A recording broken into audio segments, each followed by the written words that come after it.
As a Surge member, you'll unlock access to resources that build confidence, motivation, and mental well-being to empower girls to stay in the game today and pave the way for their future success. Up your game with free professional development and curriculum resources for coaches and athletes. Foster community and connection with VIP access to girls' sporting events, coaching forums, giveaways, and workshops hosted by industry-leading partners. Make waves with exclusive Surge branding packages, designs, and apparel. Recognize and celebrate with special awards like Team of the Season and Athlete of the Season to uplift and honor your female athletes. Unlock exclusive offers, including new product sneak peeks, promos, and member-only Surge stores. Fresh content designed to empower female athletes will be added to the platform every month. So, together, we can help power girls forward.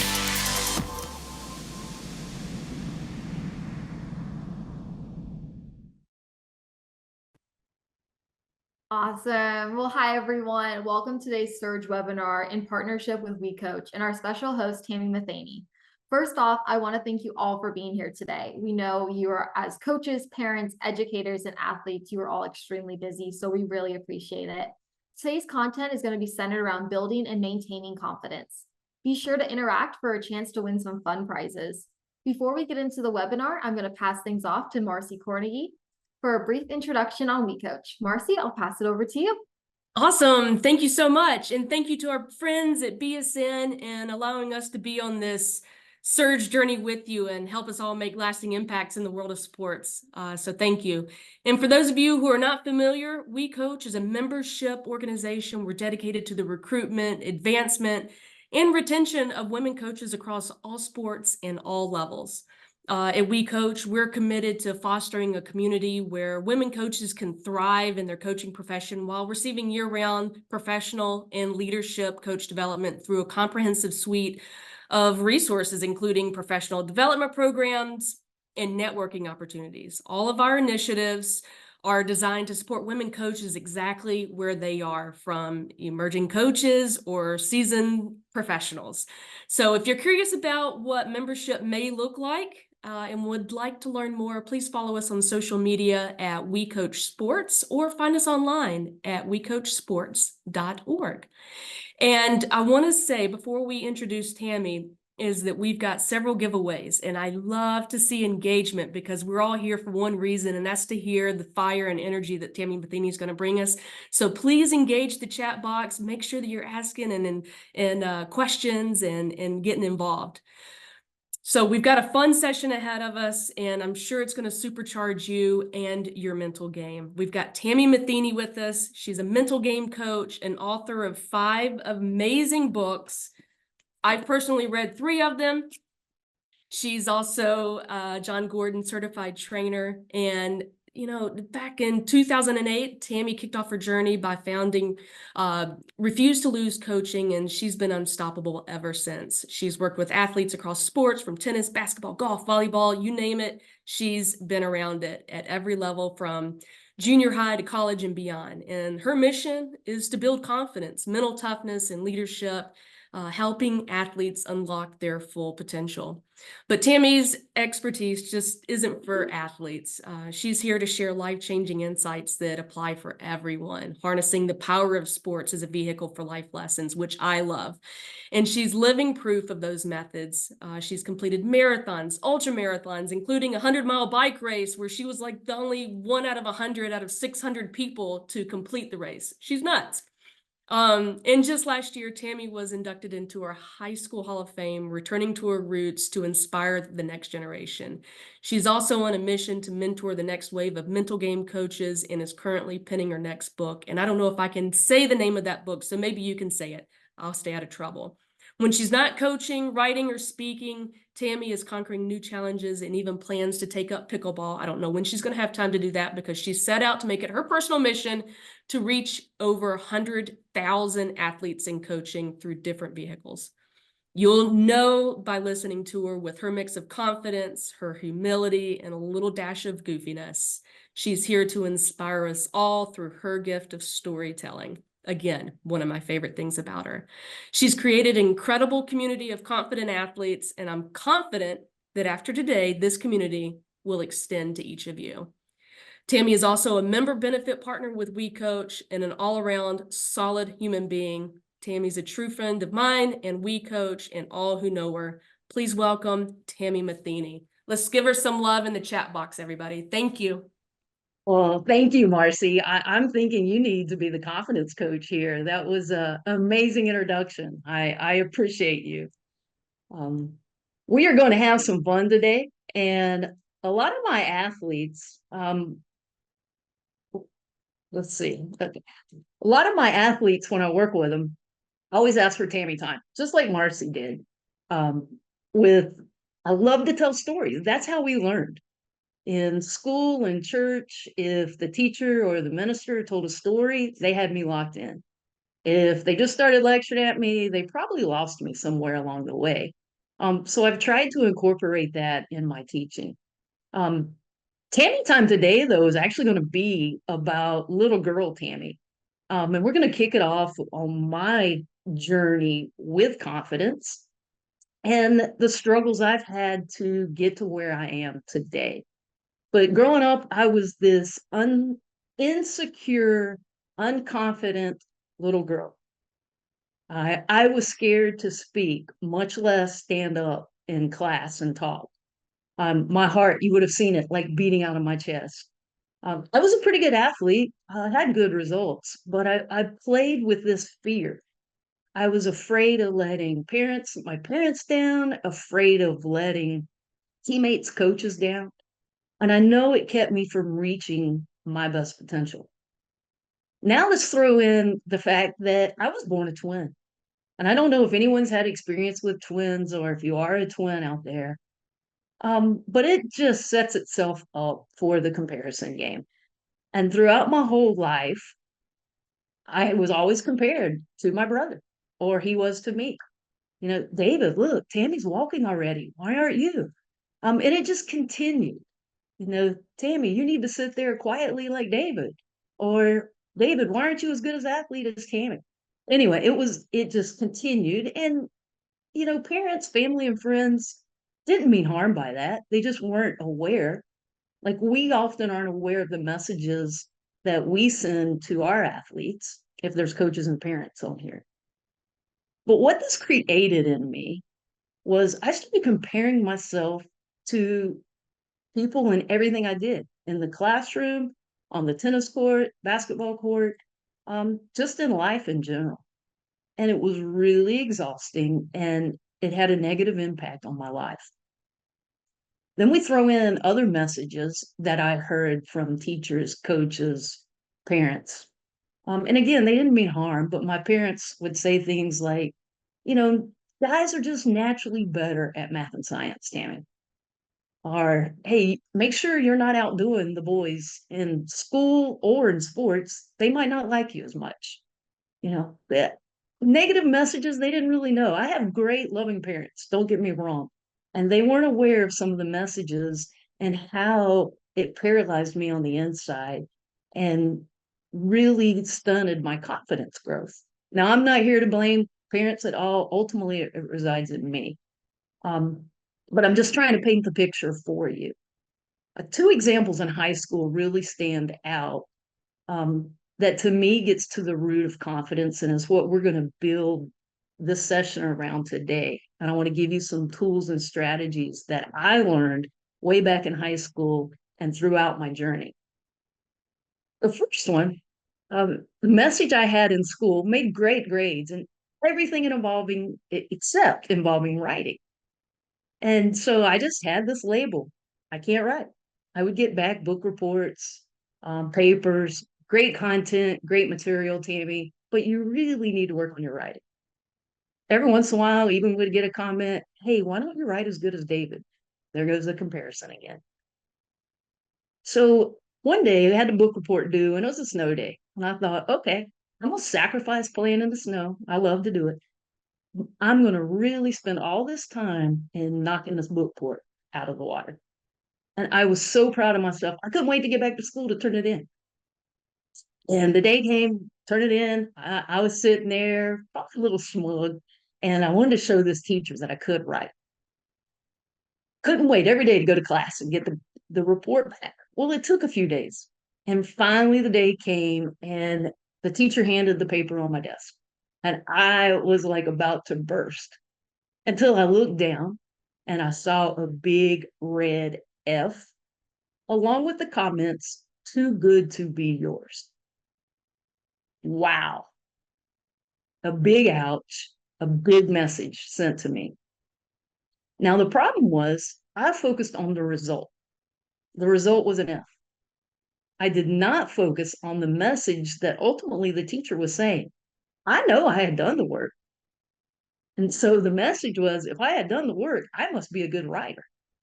But I couldn't decipher that because I was immediately focused on the result. My freshman year, second example, my freshman year, I took up tennis. Our town had 2 tennis courts. Tennis wasn't that big.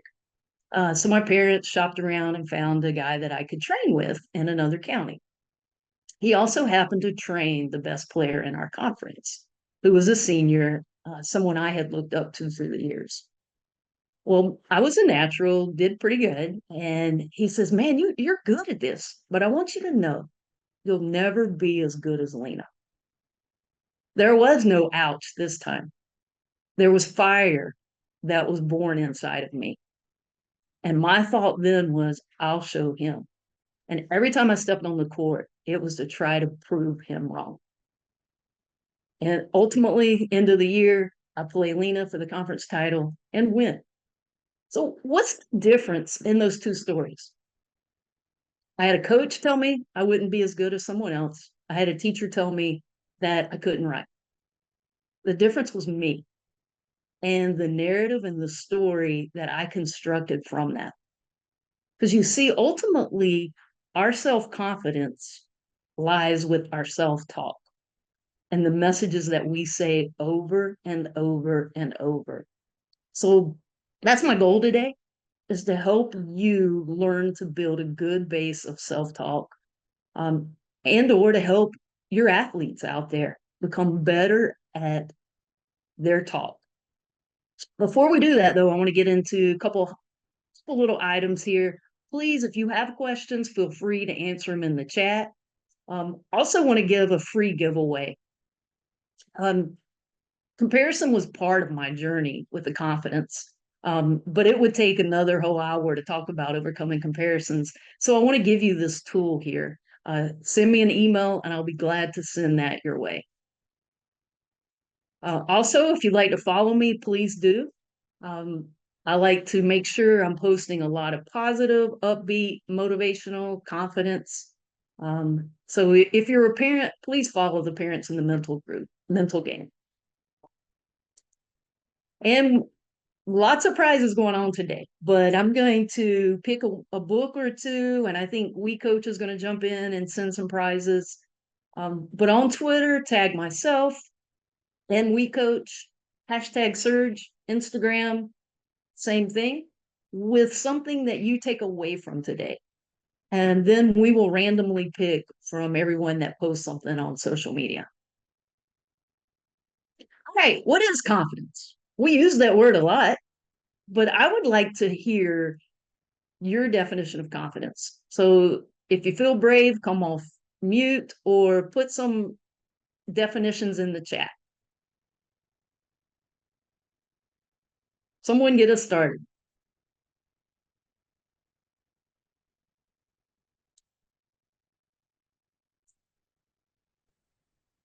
All right, Marcy's already challenged you guys to be engaging here.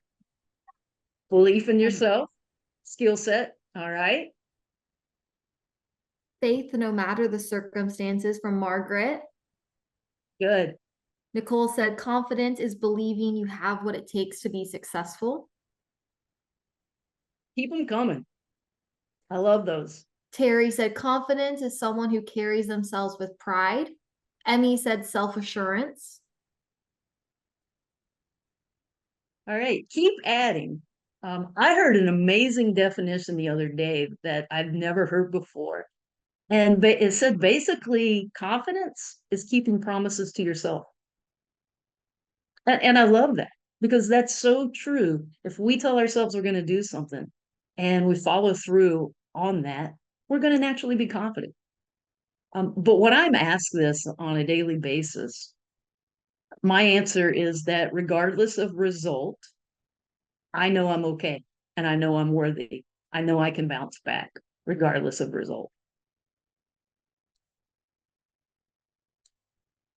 So one barrier that I often have working with athletes, and I would say that this affects females probably more than the males. They're almost scared to allow themselves to be confident because they're afraid they're going to be perceived as cocky. So I have a couple different ways that I distinguish between confidence and cockiness so we can encourage ourselves, give ourselves permission to be confident. If you're confident, you're coachable. You know you're pretty good, but you know you can always get better. I feel like I'm a pretty confident person, but I will listen and read anything about confidence, motivation to help me get better and learn something new. If you're cocky, you know it all. Confident person centered on we. It's okay if other people are successful too. Actually, we encourage other people to be successful when we're confident. Cockiness, it's me, me, me, me, me. Confident person takes responsibility. A cocky person tends to blame others when things don't go their way. So moving on, lasting confidence comes from these four things. Through my journey, I get to college. I'm still riding that roller coaster based off results and other people's feedback. So I started researching and figuring out what do these confident people have that I don't have? And my takeaways were they talk the talk. That self-talk that I struggled with in high school, they walk the walk. They carry themselves the way they want to feel and be. They see it, be it. What I mean by that, they see the person they want to be. And preparation. Hard to be confident if you don't put in the work. Most of us know that physically, but that's also putting in the emotional and mental work as well. And then you see why is in the middle of that circle because none of that matters if you don't know your why. And I know some of you on here have heard me talk before, so you're going to hear it again, but I always talk about our why, which we're going to get into in just a second. But when you build around these circles on the left versus the circles on the right, that's where true lasting confidence comes from. When we base it on the right, that's where we get on that roller coaster. So why is self and talk important? First of all, how we talk about something shapes our experiences, just like the examples that I used in high school. Two common, typical, two similar things, and I talked about them differently. So my experience was different. Our thoughts create our reality. Thought by thought, you're building the world that you live in. And our thoughts can lead us to take action or it creates inaction. There's a lot of athletes out there that can talk them, paralyze themselves and convince them with their self-talk not to take action. And then your self-talk motivates or demotivates you. You know, I mentioned that I was scared to death to talk in school, but I was hearing that. I was saying that to myself. Now I still get a little nervous to talk, but I love it. But it's my thoughts, and I get myself motivated with what I'm telling myself before I jump on a Zoom or stand on a stage. So last idea here, then we're going to get into some actual exercises and a couple more stories. You cannot have two thoughts at one time. So the key is to learn to shift your thoughts. You have a thought that doesn't work for you. Let's shift it. And once you can develop that as a habit, watch out. So the goal is to learn to talk versus listening to yourself. You know, when we talk to ourselves, we tell ourselves what we want to happen. We're almost like programming our brain. When we listen, we're actually working for our brain now. We listen, we hear how hard something can be, or, oh my gosh, what if this happens? You know, Marcy had mentioned that I did a 100-mile bike race that gosh, less than 10% finished. And the reason was because the weather was the most miserable conditions I had ever been in my life. Fog where you could hardly see the cyclist in front of you. There were a lot of wrecks, a lot of flat tires, misty rain just hitting me constantly. I was drenched for 100 miles. That's a lot of hours to be on a bike in miserable conditions. And for a second there, I started thinking, why am I doing this? Man, I'm tired. Ooh, I'm miserable. And then I was like, wait a minute, Tammy, you got to talk to yourself. So I started talking to myself. Just make it to the next mile, Tammy. Or I talked to myself and reminded myself of how I was going to feel when I finished. And I just kept talking and different things and telling myself what I wanted to think and how I was going to feel good about myself that I finished this. And my talk got me through. So learning to talk to yourself versus listening to yourself is the goal, is the key to cultivating confidence to help you achieve anything that you want. So it starts with our why and our where. You got to know why you're doing something. What's the bigger picture? If you want to share in the chat your whys, I would love for you guys to share. But start thinking, what is my why? Bigger picture. My why is to make a difference in as many athletes' lives as possible and to help them get off of the roller coaster. Now, there are days I get up, I don't feel like jumping on Zooms. I don't feel like being positive or confident. But on those days, I reconnect with my why. I say it out loud. And more times than not, it re-energizes me. So I'm talking, I'm telling myself my why, and I'm trying to live it and align myself with it. Then you got to know where you're going. What's your vision?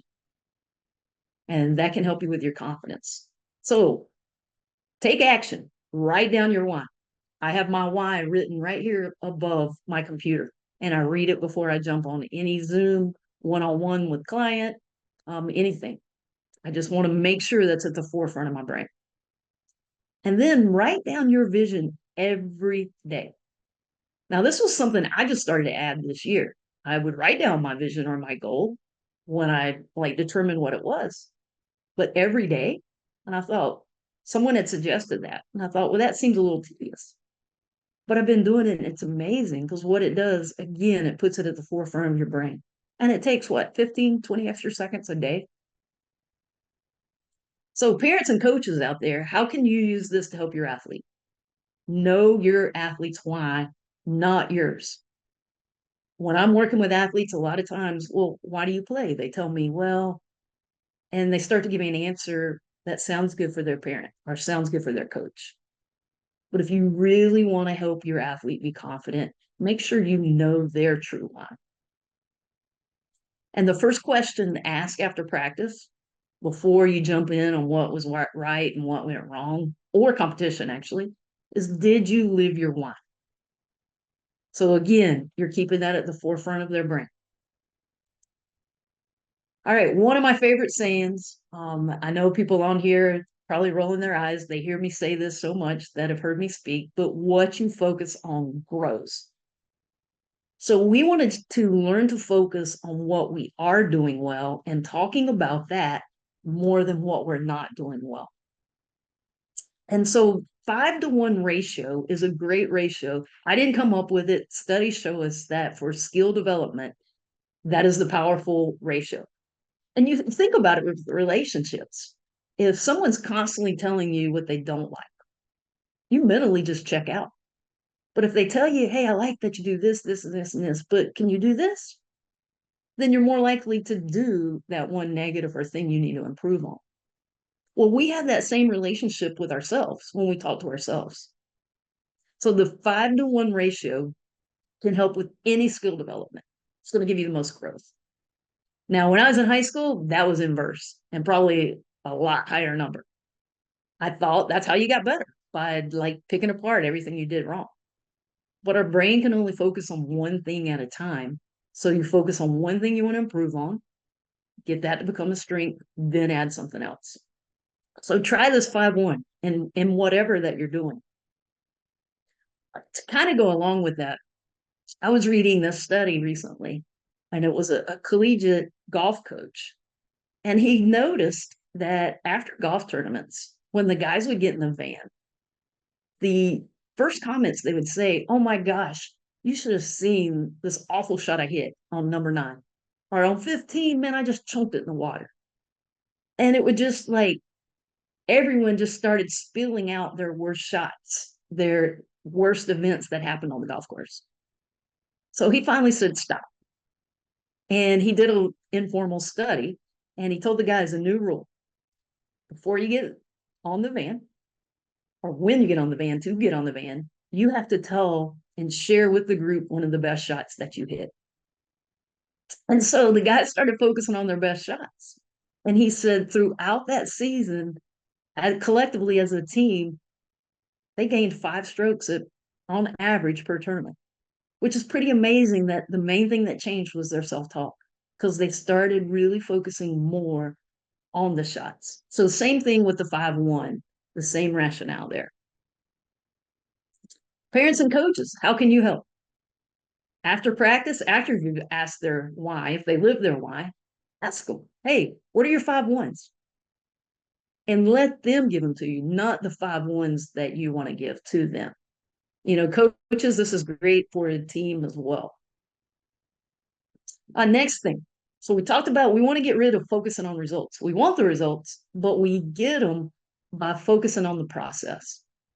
And I know that's a phrase that's put out there a lot: focus on the process over the result. So what does that really mean? That means you focus on several things that you have absolute control over.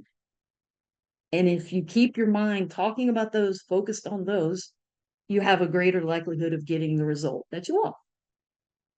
A great example, I was working with a collegiate softball player, and she was really struggling with her control. So we're on a Zoom, we're talking, we talk about the process. And I said, "Well, what are you thinking?" She's like, "I'm just focused on making sure I don't walk someone or give a hit." Results. And so I said, "Okay, tell me 1 or 2 things that if you think about, helps you relax and allows you to be the best pitcher you can be." And she said, "Number 1, when I take a deep breath. And number 2, when I kind of zoom in and focus on the spot I want to hit." Okay, that's all I want you to think about. A little routine. Get on the mound, take a deep breath, focus on the spot you want to hit, go. A couple weeks later, she was so excited to share with me that, I mean, she had just started like killing it on the mound, and she was no longer stressed or tense, and she ended up having a good year just by changing her thoughts and focusing on the process over the results. So parents, coaches, how can you help about this? And I was so guilty of this as a coach. I hear parents, good, well-meaning parents, say this to their athletes, but talk about the processes over the result.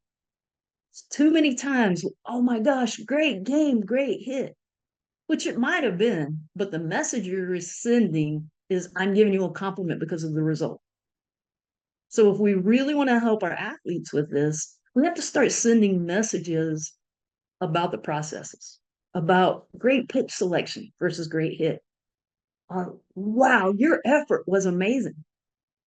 In good or bad results, if we can tend to focus more on the process and talk about that, it will really help fuel your athlete. All right, if you have pen and paper, I want you to take out, if you're willing to do this with me. We're going to do it out loud too, but I feel there's power in going ahead and writing something down. But this is the way to really help tie in that process. So me circle. And how this works is, if you can control something 100%, you put it in the middle of that circle. If you cannot control it 100%, you put it on the outside the circle. And I'm going to throw out a few, and if you want to share in the chat or verbally what you would put on the outside first, I would love for us to engage and talk about this together. But can you control if you win or lose? Anyone want to give an answer to that? Or show of hands, who can you control if you win or lose an event?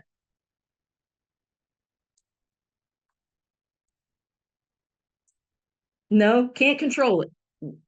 True, very true. And I get that debate a lot, though. We can't control that result. We can't control if we win or lose. We can't control how good the competition is. We can't control the officials. And there's other factors. But we can control our effort, our attitudes, our skill sets. And that goes along with stats too. We can't control stats. You know, if you're a softball or baseball player, you can't control your hitting average. You have a lot of influence over it by your pitch selection and working on your skills. But you can't control if a defender makes a great, amazing catch or play. You can't control if an umpire calls you out on a bogus pitch. Last one, and then I want to hear from you guys. Confidence you can control. So that goes in the middle because you can control your talk, you can control your body language, you can control visualizing, and you can control preparation. So let me hear from you guys. What are some other things that you would put? Let's start with outside the circle.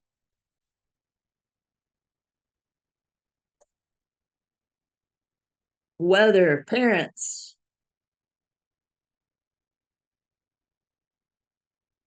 How about teammates? Anyone else want to add to that?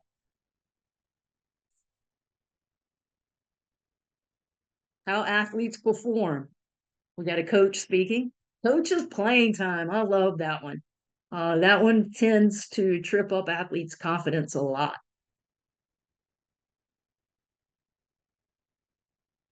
Field conditions, playing conditions.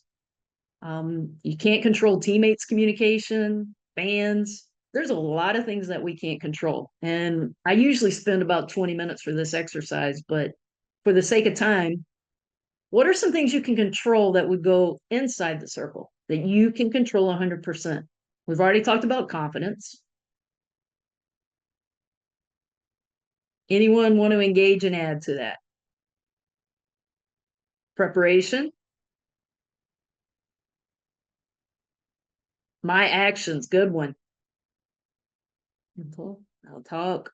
All right. Keep them coming and add these to your circle because creating this visual can help you start to shift your mind from things that we can't control to what we can control.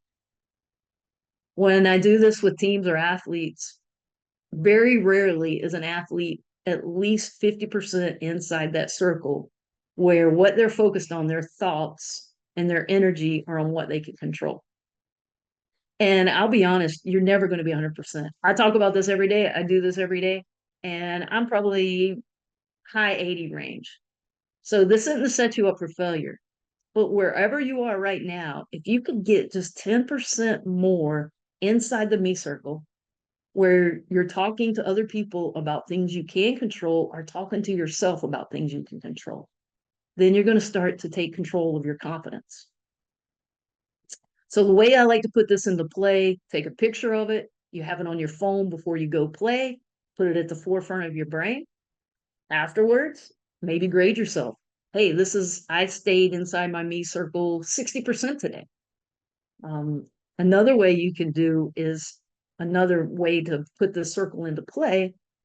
Circle 2 or 3 of the things on the outside of the circle that take most of your energy or focus. And now let's go ahead and prepare your response of how you're going to respond if and when you start to think about these things. So maybe coaches coach it and playing me as much as I think I can. Well, every time I want to dwell on that or complain to my mom or dad, which is only what you focus on grows, it only recreates that more, then maybe I draw a line to focusing on my work ethic. So I'm going to work harder then and change my mind to that. Or maybe encouraging a teammate. So I'm no longer focused on myself. So those are just some ways that you can put this me circle into play. It's a very powerful tool. I didn't create it. I just use it. I use it for myself, and teams and athletes have given me great feedback from that. All right, this is my favorite one. What stories are you telling yourself? I shared some of the stories that I dealt with growing up with you guys. So I want to hear some of the stories that maybe you are telling yourself right now. And I want you to think, how can you rewrite that narrative? Another example I'll give you is in basketball. When I first started, I wasn't very good with my left hand. And I would continually tell myself, I'm not good with my left hand. My dad would say, man, your left hand's weak. And so we just kept reaffirming this story over and over and over. Well, luckily, I had a coach say that, once you tell yourself healthier stories, you're going to start to overcome whatever you're thinking negative about. So I couldn't lie to myself and say I had a great left hand because I didn't. So I started saying, I'm working at getting better at my left hand. That slight change created that effect. So anybody on here willing to be vulnerable and share a story?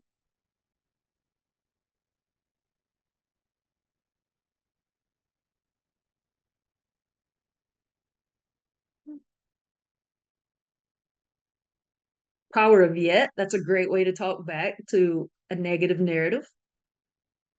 Anyone want to share, though, a negative comment they're saying about themselves or label they've put on themselves and how they can rewrite that?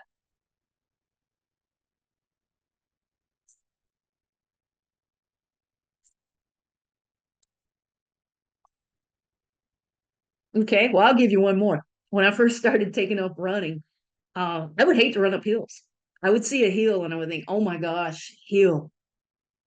So that negatively deflated me. And I'd tell myself, I can't run hills. Well, I thought, okay, I gotta shift this narrative if I really want to have success. So when I would see a hill, I would start to say, all right, I'm a hill runner. I'm a hill runner. Before you know it, I was a hill runner. So again, just tweaking the stories that you tell goes a long way in helping your self-talk. All right, I didn't grow up playing on the best club team. Thank you, Renee. All right, we've got another example. Even if you're not willing to put it on chat, I challenge you guys to write down that story and rewrite it right now. It will go a long way in helping you change the narratives that you're saying about yourself. Which leads me to this exercise, 5-minute writing exercise. Now, I give this exercise to every athlete, every team I work with. I would say, if I had to guess, that about 10% actually do this. And I recently have been working with a high school baseball player, a very good one. He's been invited to the major league draft that's up and coming as a high school kid. And he's working on getting stronger mentally and physically. And so I give him this writing exercise, and I told him that. I said, I think only about 10% do it. But if you'll do this, it will make a significant impact. And he laughed. He goes, of course I'm going to do it. He said, and that's why the other kids that don't do it, that's why they're not going to the draft. You got to be willing to consistently do the simple things. And I love that. So if you really want to take your game, your parenting, your coaching to another level, then I challenge you to do this 5 minutes exercise that I'm going to explain. Maybe not every day, but 4 or 5 times a week. That's probably on average what I do. And I actually got this from Kobe Bryant's mental game coach. And he was sharing that when in high school, Kobe graduated high school, went into the league, and that he really struggled with his self-talk. Very talented player, but he had those doubts. What if I'm really not as good as I think I am? Or can I really play with these grown men? And so the mental game coach had him every night write down 5 minutes. That's it. No more. You don't want to overwhelm yourself. Write down, and then underneath it, rewrite how you want to start thinking about that. Kobe said it was a game changer. So sooner or later, he doesn't even know when it happened. Every single thought that he had started to work for him instead of against him. And it just helped create the Mamba mentality that he was known for. So that's your challenge. Start this 5-minute writing exercise. Write down a negative or unproductive thing you've said about yourself. Rewrite it to where it's going to fuel you underneath. It's just like getting your reps in, like we have to work on getting skill reps physically. We need to get mental reps, and that's one of the best ways to do it. All right, another thing to help with self-talk, or maybe to respond back to yourself, talk back to yourself, ask yourself different questions. What do I mean by that? How many times have you said, oh my gosh, why did I do that? Why did I make that mistake? Well, let's ask a different question. Okay, what am I going to do about it? Or how am I going to overcome it? Now you've moved from dwelling on the problem to shifting and focusing on a solution instead of beating yourself up. You know, why did I hit that ball in the water? Okay, well, how am I going to respond to this? What am I going to do? Another different way why I have what slash through and what not slash through there is different tone. So, oh my gosh, what if this happens? And change it to, what if this happens? And it's amazing how the change in tone can really fuel you as well. But a lot of times we're asking questions that really sink our self-talk. So start thinking about those questions that just go round and round in your brain. All right, I think this is my last exercise here, but this has been a powerful tool as well. And what you do on one side, one column, you write down everything that you can think of, what you feel, what you think, what you look like when you're playing your best. Describe that person as much detail as possible. And then on the right side, all of that stuff when you're not playing your best.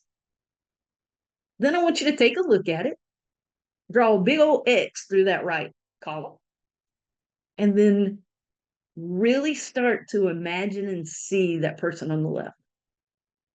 That person's inside of you. You've been there, you've seen it before. But due to messages we take in from others or messages we send ourselves, we often bury that person. So the more we can put them at the forefront of your brain, the more likely you are to rise above and show up and be that person instead of just hoping that's the person that shows up that day. All right, several things I want you to delete from your talk. Get rid of saying don't. This probably what makes me cringe the most when I'm on a sideline with a team and I hear parents like, don't mess up out there, or yelling at a pitcher, don't lose them, or maybe don't strike out. Our brain doesn't know the difference between do and don't. So when we hear don't, our brain focuses on that. So a better way is to start saying what you want to happen versus what you don't want to happen. Coaches are guilty of that too. I was guilty of that as a coach without recognizing it because we just get into habits. So tell yourself what you do want to happen versus what you don't. Slight change, big difference. And then this next one, I was really guilty of saying this. I would tell my athletes when I was coaching tennis in college, hey, come on, be confident. And finally, I had a young man that played for me, and he said, Coach, you know that doesn't help, don't you? And I was like, oh, tell me more. And he said, it's not like I'm trying not to be confident. I don't know how. But you tell me, be confident. So now I get more frustrated. It was like a light bulb went off. I said, thank you for telling me that. So what do we say instead? We say, hey, talk to yourself versus listen, or carry yourself like you want to feel. But get rid of saying be confident. And last one is kick out the buts. When you're talking to yourself, or as a parent or coach, talking to others, talking to your athletes, because all that people hear is what comes after the but. Athletes sink their confidence all the time. When I ask them, hey, how did you do? Well, I did this well, but ooh, there went all positivity. And now that brain is focused on what they didn't do well. So get rid of the don't, be confident in the buts. And I know a lot of you on here have heard the 1480, a lot of you that have heard me speak before, but I have to tell it, that's my favorite story. And I think it helps wrap all this up together. It's based off a true story. There was a junior in high school, and he was flunking all of his classes. His mom was a single mom, and she had to work 3 jobs just to keep them afloat. So he just had kind of like given up on life and thought life was always going to be hard. I'm never going to really make anything of myself. Well, mom comes home one day and says, "Honey, I want you to take the SAT." You're like, "Why? That'll be a waste of time and money." "No, no, please, honey, go take the SAT." "Okay, mom. All right, whatever." He goes and takes it, doesn't think much of it. A few weeks later, gets his test score back. He made a 1480 out of a 1600. This is a kid flunking out of high school. His mom's like, "Oh my gosh, you really are smart after all." He's like, "Huh, yeah, I am." And so he started talking to himself as if he were smart. Well, that changed his behaviors. And then he started getting results he wanted. He got his grades up enough to graduate from high school, went to a junior high, graduated from there, went to a 4-year university, graduated with honors, went to an Ivy League for grad school, graduates, starts his own company, becomes a multimillionaire. This was a kid about to flunk out of high school. 15 years after he took the test, he gets a letter from Princeton Review Board who puts on the SAT. And they said every 15 years, we review our testing procedures. And we realized there was a glitch the year you took it, and we sent you the wrong test score. You really made a 490. And he said all he could do was laugh because it didn't matter. According to the test score, he really wasn't that smart after all. But what had changed was his self-talk. He started thinking he was smart. And that changed his whole life. So ultimately, my goal is to get every athlete, every coach, every team to start talking and seeing the 1480 version of themselves. Because when you do that, you will reach any goal that you set for yourself. And if you don't, you know you're okay and that you'll bounce back from it. So I challenge you guys, start taking control of your self-talk, talk versus listen, and go be the 1480 version of yourself.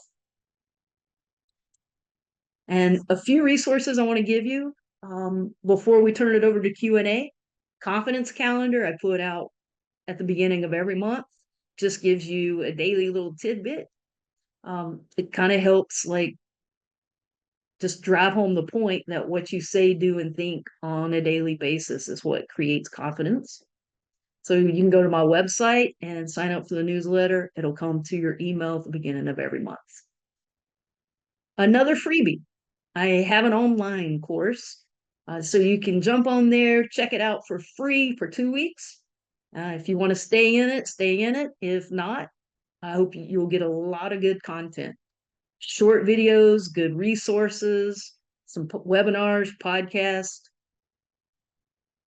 So what now? My challenge is you take one strategy from today, start putting it in action. And if you need more, all of my resources I have changed on Amazon and my website where it's 20% off just for the next 24 hours in honor of being on here. So take a picture for the links. If we don't get the questions that you're asking, please send me an email. Help me live my why. Or maybe you want to ask a question you don't want to ask the group. Send it to me in an email. I love interacting and engaging. So who wants to ask the first question? Shoot, what do we got? Awesome. Thanks, Tami. Waiting for those questions to roll in. Really love that story about the 1480, especially how self-talk really makes a difference. Do you have a moment where self-talk made a difference that significantly for you in your life? Oh, definitely, with the writing. And I guess I should have finished in with that. So I make an F on this book report, and that label stuck with me for years. And I became a mental game coach, and I would go work with teams, but didn't write or have a blog or have any books. So I had a soccer coach I was working for, And he said, when are you going to write a book? I said, oh, I don't write. I'm not a good writer. And he was like, oh, okay. So I guess I don't want you as my confidence coach. And I thought, oh, okay, ouch. So I said, I am a writer. I am going to write. And that started my journey. And now I'm working on my 6th book. So that self-talk changed from I couldn't write to now I'm an author, which no one in high school ever thought that would be possible. That's great. I love the wrap up to that story. I really appreciate it. It looks like there we go. Terry asked, how can I help support my international student athletes? Often they struggle with confidence, especially with English not being his or her first language. That's a great question. When I was coaching tennis, I would say 95% of my athletes were international and most of them spoke Spanish. So that was a big challenge. But just being supportive, and as they struggle with the barrier of showing them how impressed you are. I would say that every day. I know you guys are struggling, but there's no way I could have gone to another country, spoke a different language when I was your age. So I want you to see this as a challenge, not as an obstacle, and just challenging them and supporting them through that journey.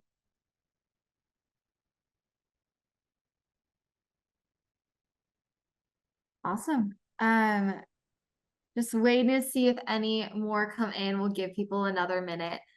In the meantime, I am going to pop up another screen just so people can start thinking about next week. We do have another upcoming webinar. But in the meantime, we did get another comment pop in. So Renee said lots of kids just had club tryouts and not making the team they wanted and have rattled their confidence. Words of wisdom for them and to be a confident leader on a lower team they wanted. So any advice for these kids who just got their confidence rattled and are on a lower team? Yeah, great question, Renee. And I see this a lot in any sport. Maybe they don't get the playing time they want, or they get moved down, or not on the high team they want. And what you focus on grows. You can focus on you're not on the team you want or not getting the playing time you want, which that's going to grow. Or you can have them focus on the process and focusing on getting better every day. Going back to the tools I gave, what are their 5 ones? The more they focus on their 5 ones on the processes, it's amazing how the growth will occur and give them the best chance of making that team the next year. But this is where I see a big dropout, why people drop out of sports. And I think particularly females, because we start talking bad about ourselves or we lose our confidence because we're not at the level we want to be, or we're comparing because our friend made another team. And so it's helping them make sure they're connecting to their why, the bigger picture of why they play. Yeah, that's a goal to be on a certain team, but that shouldn't be the only reason they're playing. So connecting to their why and then just really encouraging them to develop themselves. And, based on the athlete, kind of turn it into how I did with tennis and my coach telling me I would never be as good as Lena and turn it into motivation. Awesome. I think that is all we have time for today. So I'm going to close it up. But thank you, Tami, so much for sharing your content with today and the activities. I know it was a very engaging experience for all of us. So thank you again for that. Lots of thank yous in the chat. If you did enjoy today's webinar, we do have a QR code on the screen where you can sign up for Surge if you haven't already, and you can get access to exclusive webinars and more through that. Also, our next webinar is supporting the mental health of your athletes and yourself. It's on June 13th, hosted by Ivy Watt. So if you get a chance, check out that webinar next week. But thank you all who took the time out today to be here. Also, thank you again to Tami and thank you to WeCOACH for helping us put on today's event. So Marcy did just drop in a WeCOACH link in the chat. If you're still around, please check that out as well. Have a great rest of your day, everyone. Thank you again. Thank you, guys.